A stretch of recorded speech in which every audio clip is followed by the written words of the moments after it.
اعوذ باللہ من الشیطان الرجیم بسم اللہ الرحمن الرحیم قد افلح من تزکی وذکر اسم ربہ فصلی بل تؤثرون الحیاۃ الدنیا والآخرۃ خیر وابقی صدق اللہ مولانا العظیم صلاۃ و سلام علیک یا سیدی یا رسول اللہ وعلی آلک و اصحابک یا سیدی یا حبیب اللہ۔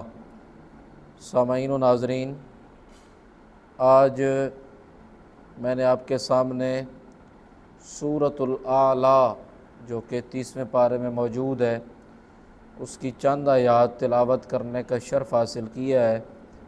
دعا ہے اللہ تعالیٰ مجھے حق سچ اور اس کا صحیح ترجمہ اور مفہوم بیان کرنے کی توفیق عطا فرمائے۔ سامعین و ناظرین، یہ آپ کے سامنے مختصر گفتگو ہے اور آپ نے اس کو توجہ سے سننا ہے۔ اگر ہم حضرات قرآن مجید کا صرف ترجمہ ہی جان جائیں تو ہماری زندگی بدل جائے۔ قرآن کہتا ہے قد افلح من تزکی، بامراد ہو گیا، کامیاب ہو گیا وہ شخص جو پاک ہو گیا۔ انتہائی بہت بڑا اور مشکل کام ہے انسان کا اندر سے پاک ہونا۔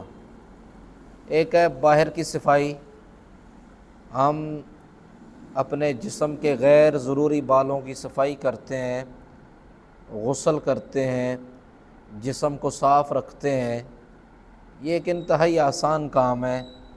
بظاہر کی صفائی جو ہم بڑے آسانی سے کر لیتے ہیں اور ہر وقت بن سنور کے رہتے ہیں اور ہمارے لیے کوئی بھی ایسا کوئی مشکل کام نہیں ہوتا، لیکن اندر کی صفائی کرنا یہ انتہائی مشکل کام ہے جو قرآن ہمیں کہتا ہے۔ اور قرآن نے کہا اندر صاف کرو۔ جب تمہارا دل صاف ہوگا، جب تمہارا دماغ پاک ہوگا، جب ہماری نیت خالص ہوگی تو سارے معاملات ٹھیک ہوں گے۔ آپ اکثر یہ سوچتے ہیں، میں بھی کئی مرتبہ یہ دیکھتا ہوں کہ ہمیں کئی چیزیں غلط نظر آ رہی ہوتی ہیں لیکن حقیقت میں معاملہ کچھ اور ہوتا ہے۔ اس کی وجہ یہ ہوتا ہے کہ ہو سکتا ہے کہ ہماری نیت کے اندر، ہمارے دل کے اندر، ہمارے دماغ میں کوئی فطور ہو جس کی وجہ سے ہمیں کچھ غلط دکھائی دے رہا ہے۔ تو بہرحال قرآن کہتا ہے قد افلح من تزکی، کامیاب ہو گیا وہ شخص، بامراد ہو گیا وہ شخص، اس نے اپنی مراد پا لی، اس نے کامیابی حاصل کر لی، جو پاک ہو گیا، جس کے اندر سے حسد ختم ہو گیا، جس کے اندر سے بغض اور کینہ ختم ہو گیا، جس کے اندر سے نفاق ختم ہو گیا، جس کے اندر سے عداوت اور دشمنی کی وہ جو آگ ہے وہ ختم ہو گئی، وہ انسان کامیاب ہو گیا۔ جس طرح یہ قربانیاں آ رہی ہے، لوگ حج پہ جاتے ہیں، ہم نمازیں ادا کرتے ہیں، لیکن اگر ہم اوپر سے سجدے کیے جائیں، لاکھوں روپیہ لگا کے حج کیے جائیں اور لاکھوں روپے کی قربانیاں کر دیں، لیکن ہم اپنے اس حسد کے اوپر، دشمنی کے اوپر اور جو ہے وہ بغض کے اوپر جب تک چھری نہیں چلاتے، جب تک ہم اس کو اپنے اندر سے نہیں ختم کرتے، جب تک ہم اپنے اندر سے وہ ریاکاری کا جو وہ ہمارے اندر ایک جنون چڑھا ہوا ہے، ہمارے اندر وہ جو ریاکاری کا ایک جو غلط غلیظ مادہ جو پایا جاتا ہے، جب تک ہم اس کے اوپر چھری نہیں پھیریں گے اس وقت تک ہماری قربانی پاک نہیں ہوگی، ہماری قربانی قبول نہیں ہوگی، ہماری نماز قبول نہیں ہوگی۔ اس لیے قرآن کہتا ہے قد افلح من تزکی، کامیاب ہو گیا وہ شخص جو پاک ہو گیا۔ اور پاکی کے لیے جو احادیث رسول صلی اللہ علیہ وآلہ وسلم ہمیں بتاتی ہیں وہ یہ ہے کہ حضرت سعید بن جبیر رضی اللہ تعالیٰ عنہ کہتے ہیں کہ پاک ہو گیا کا مطلب یہ ہے کہ جو اپنے مال سے پاک ہو گیا۔ قتادہ کہتے ہیں کہ بامراد ہو گیا وہ شخص جس نے اپنے مال سے اپنے خالق کو راضی کیا۔ تو اس کا مفہوم جو مفسرین نے، علماء نے اور صحابہ اکرام نے زیادہ لیا وہ یہ ہے کہ اپنے مال سے، اور ایک ہوتا ہے زکوٰۃ، ہم زکوٰۃ ادا کرتے ہیں، اسلام کے پہلے 5 ارکان میں سے جو کلمہ، نماز، روزہ، زکوٰۃ اور حج ہمارے اوپر فرض کیے گئے، ان میں سے ایک زکوٰۃ ہے جس کا جو مال کو پاک کرتی ہے، جس کا معنی ہی پاک کرنا ہے۔ اگر ہم اپنے مال میں سے زکوٰۃ ادا کرتے ہیں تو ہمارا پیچھے رہنے والا مال جو ہے اس جانے والے کی وجہ سے پاک ہو جاتا ہے۔ تو یہ صدقہ اور خیرات کی طرف توجہ دی گئی ہے۔ تو ہم اگر اپنے اندر کو پاک کرنا چاہتے ہیں تو اس کا ایک طریقہ کار یہ ہے کہ ہم زیادہ سے زیادہ صدقہ و خیرات کریں، خصوصاً جو ہمارے اوپر زکوٰۃ واجب ہے ہم اس کو ادا کریں۔ اور جب اگر ہم اپنا واجب، اپنا فرض ادا کر دیتے ہیں تو پھر ہم اس کے بعد جو صدقہ اور خیرات ہے ماہانہ معمول بنائیں، روزانہ کا معمول بنائیں، کوشش کریں زیادہ سے زیادہ صدقہ و خیرات کریں۔ حضرت ابو الاحفص فرماتے ہیں کہ اللہ تعالیٰ اس شخص پر رحم فرماتا ہے جو صدقہ کرے اور پھر نماز پڑھے۔ جو آدمی نماز پڑھتا ہے اور صدقہ کرتا ہے تو جو ہے حضرت ابو الاحوص رحمۃ اللہ علیہ فرماتے ہیں کہ اللہ رب العالمین اس کے اوپر رحم فرماتا ہے۔ اور پھر کہتے ہیں کہ آپ نے یہ آیت پڑھی قد افلح من تزکا، یہ آیات آپ نے تلاوت کی، تو اس کا مطلب یہ ہے کہ اس آیت سے مراد صدقہ و خیرات کرنا ہے، اور اس کا جو ہے وہ اس کی بڑی فضیلت ہے۔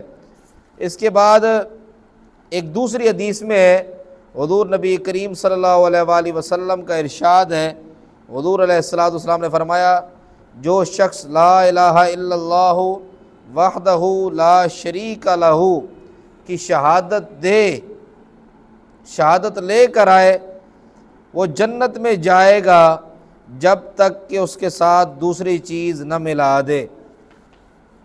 یعنی جو آدمی کلمہ شہادت پڑھتا ہے دل سے تو اللہ رب العالمین اسے جنت کا داخلہ عطا فرمائے گا، لیکن اس کے ساتھ ایسا نہ ہو کہ کہیں اس کے ساتھ کوئی شرک کر بیٹھے، غلطی کر بیٹھے۔ حضرت ابو ہریرہ رضی اللہ تعالیٰ عنہ ایک حدیث کے راوی ہیں کہ حضور علیہ السلام نے ارشاد فرمایا اگر میرے پاس احد پہاڑ کے برابر بھی سونا ہو تو مجھے یہ پسند نہیں کہ میرے اوپر 3 دن گزر جائیں اس حال میں کہ میرے پاس اس میں سے کچھ بھی ہو۔ حضرت ابو ہریرہ فرماتے ہیں رسول اللہ صلی اللہ علیہ وسلم نے ارشاد فرمایا اگر میرے پاس احد پہاڑ کے برابر بھی سونا آ جائے تو میں اسے 3 دن کے اندر تقسیم کر دوں، یعنی میں اسے بچا کر ہی نہ رکھوں۔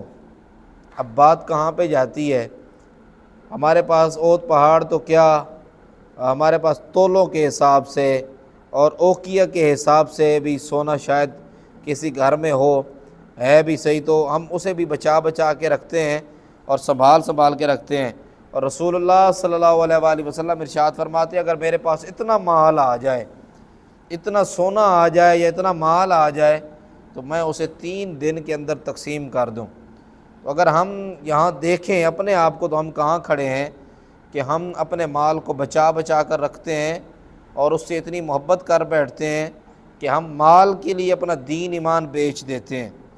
تو یہ جو قربانی ہے، یہ جو حج ہے، یہ جو نماز ہے اور ہمارا کلمہ شہادت، جو آدمی کلمہ شہادت میں آ جاتا ہے اور جو اللہ اور اس کے رسول صلی اللہ علیہ وسلم کی گواہی دے دیتا ہے تو وہ آدمی ان سب چیزوں سے نکل جاتا ہے، وہ سب کچھ اپنے رب کے لیے قربان کر دیتا ہے۔